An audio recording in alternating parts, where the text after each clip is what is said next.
Good Wednesday morning, everyone, and welcome into today's daily Bible reading for August the 30th. Today we are reading together in First Kings. I'm never going to get past Second Samuel. Apparently we're just going to stay in Second Samuel forever.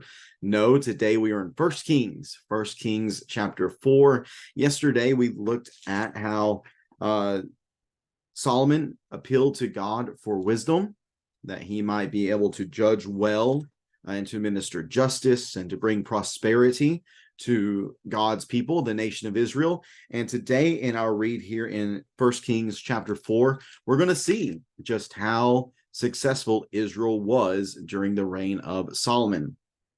At least we're going to get a good look into that. There's going to be some other descriptions and other texts moving forward that will give us some more detail. But here's what we have in chapter 4 about Solomon's kingdom, about his officials, his organization, and how well known he became throughout all the lands. So let me get the text up on the screen for us here in 1 Kings chapter 4 and get to reading at verse number 1.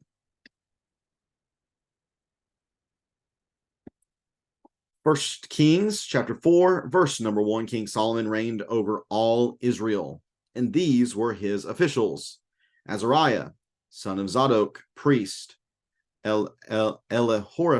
Elihoreph and Ahijah, the sons of Shisha, secretaries; Jehoshaphat, son of Ahilud, king or court historian; Benaniah, son of Jehoiada, in charge of the army; Zadok and Abiathar, priest; Azariah, son of Nathan, in charge of the deputies; Zabud, son of Nathan, a priest and an advisor to the king; Ahishar, in charge of the palace; and then Adoniram, son of Abda, in charge of forced labor. Solomon had 12 deputies in all Israel. You might also refer to these people kind of as governors over various areas. They provided food for the king and his household. Each one made provision for 1 month out of the year. These were their names: Ben-Hur in the hill country of Ephraim, Ben-Decker in Makaz, Sha'al-Bim, Beth-Shemesh, and Elon Beth-Hanan; Ben-Hesed in Arbath. He had Succo and the whole land of Hefer; Ben-Abinadab in Naphath Dor; Taphath, daughter of Solomon, was his wife; Baana, son of Ahilud, in Taanach; Megiddo and all Beth Shean, which is beside Zerathon, near or below Jezreel, from Beth Shean to Abel Meholah, as far as the other side of Jokmeam; Ben Gaber in Ramoth Gilead. He had the villages of Jair, son of Manasseh, which are in Gilead, and he had the region of Argob, which is in Bashan, 60 great cities with walls and bronze bars; Abinadab, son of Edo, in Mahanaim; Ahimaaz in Naphtali. He also married a daughter of Solomon, Basemath; Baana, son of Hushai, in Asher; and Baaloth, Jehoshaphat, son of Paruah, in Issachar; Shimei, son of Elah, in Benjamin; Gaber, son of Uri, in the land of Gilead, the country of King Sihon of the Amorites and King Og of Bashan. There was 1 deputy in the land of Judah.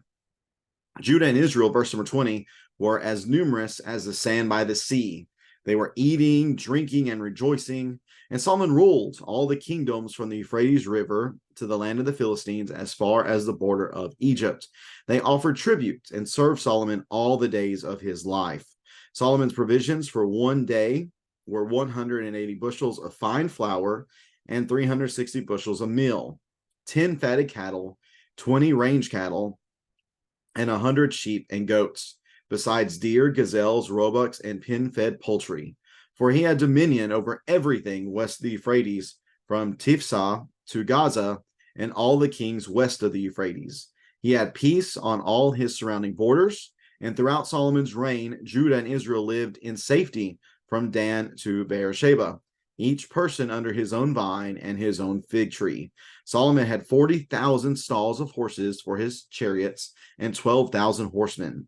Each of those deputies for a month in turn provided food for King Solomon and for everyone who came to King Solomon's table. They neglected nothing.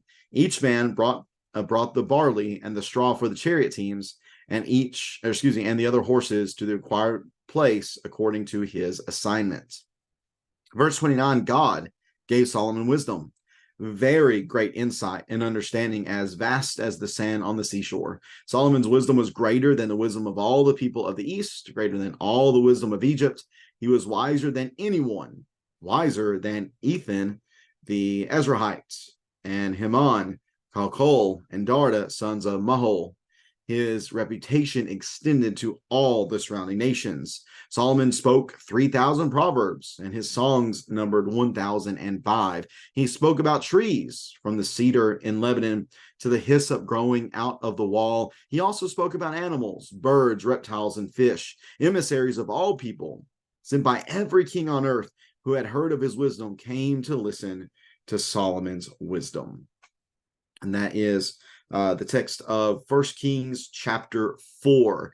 Just looking at the text here, we have a similar thing to begin this text as to what we saw in 2 Samuel 8 and 2 Samuel 20, where we have the basically the administration of the king described. Going back to David, they were much shorter than this. So going back to 2 Samuel chapter 20, the administration surrounding David, which was much smaller. You have the commander of the army, you have the man over the Kerethites and the Pelethites, which is like the special forces, you have the man over forced labor, the court historian, the court secretary, the priest, and David's personal priest. So we'll say 7 different positions. I think here there's a little more, might not be too much more, but we have his priest, we have the secretaries, court historian, the army, the priest, the deputies, the advisors of the king, the charge of the palace, and charge of forced labor. So there we have 9. So just a couple more spots, but we have, I think what is showing here is great organization within the kingdom of Solomon at this time. That's one of the things that really stands out to me, is just how very organized he is. And that makes a lot of sense. If you have a nation that's going to prosper as much as Solomon's kingdom is going to prosper, it would make sense that a lot of that's going to come as a result of good organization, and is going to continue as a part of good organization. Solomon, for all of his wisdom, this seems to be one of the greatest applications of his wisdom. He also had, in addition to this administration, this inner circle of Solomon, you might say, that's what I was thinking of, his cabinet.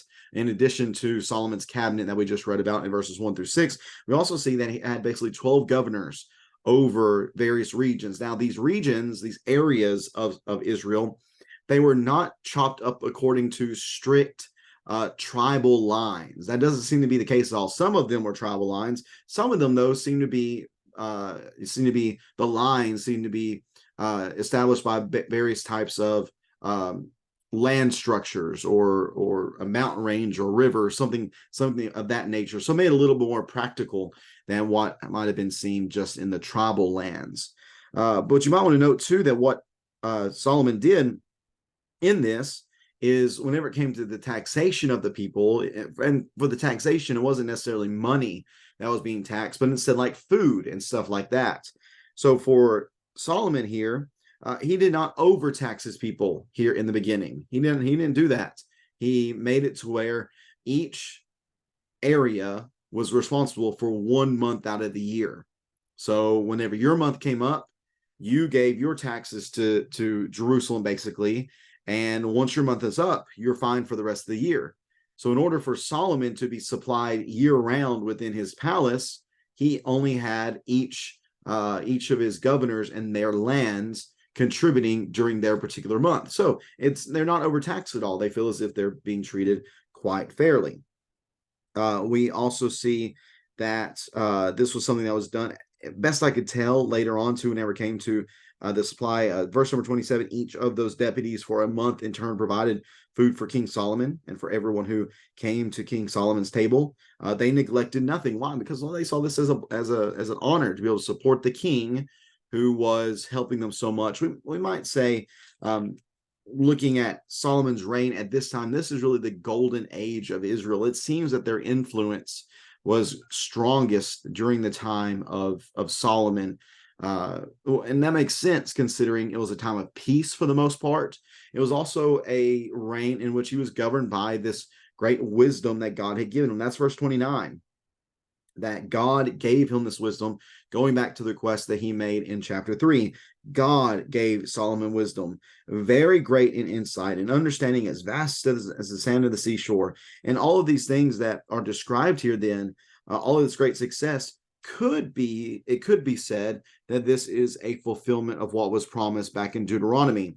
In Deuteronomy chapter 28, in verse number 1, Deuteronomy, not Numbers, Deuteronomy 28, in verse number 1, the text tells us here, Deuteronomy 28, verse number 1, if you faithfully obey Yahweh your God and are careful to follow all his commands I'm giving you today, Yahweh your God will put you far above all the nations of the earth. And it says in verse number 10, then all the peoples of the earth will see that you bear Yahweh's name, and they will stand in awe of you. Whenever we look at the expanse of Israel's influence, and when we look at the fact that so many people recognize Solomon's great wisdom, and that he had such great influence, not just influence, but affluence as well, it could be said that Israel is recognizing those promises made in Deuteronomy 28 and verses 1 through 10. So for the most part, we can see really that this is a good chapter showing the applied wisdom of Solomon. He was setting his kingdom up for success by organizing it in such a way in which it could prosper to the greatest extent. But there is one probable negative that I'll give here, and that is verse number 26. Where we're told that Solomon had 40,000 stalls of horses for his chariots and 12,000 horsemen. It's also possible that this is a manuscript error, that this should say 4,000 stalls for horses and chariots. That connects more with what we see in Chronicles. Regardless, whether it's 40,000 or 4,000, I think we see here a violation of Deuteronomy chapter 17 again. You've heard me bring that up a number of times, Deuteronomy chapter 17, in regard to the kings of Israel, but I think it's just really important to recognize when they did not listen to the instructions given within these final sermons preached by Moses. So Deuteronomy chapter 17 in verse number 16, however, you must not acquire many horses he must not acquire many horses for himself, or send the people back to Egypt to acquire many horses, for Yahweh has told you, you are never to go back that way again. I think Solomon's doing that here. I think Solomon in this text is multiplying his horses. Somebody might say, well, what's the problem with that? What's the problem with him having many horses? Well, at that time, horses were the premier sign of strength.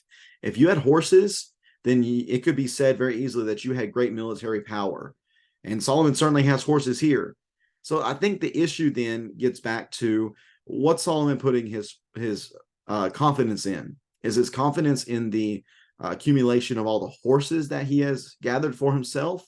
Or is his confidence in Yahweh alone? It seems that the instruction given in Deuteronomy 17 is to guard the king against putting confidence in himself and his military strength, and not relying upon God enough for what he needs. So I'm gonna say this one right here is probably the one thing within this text that should give us pause to say, that's not very good.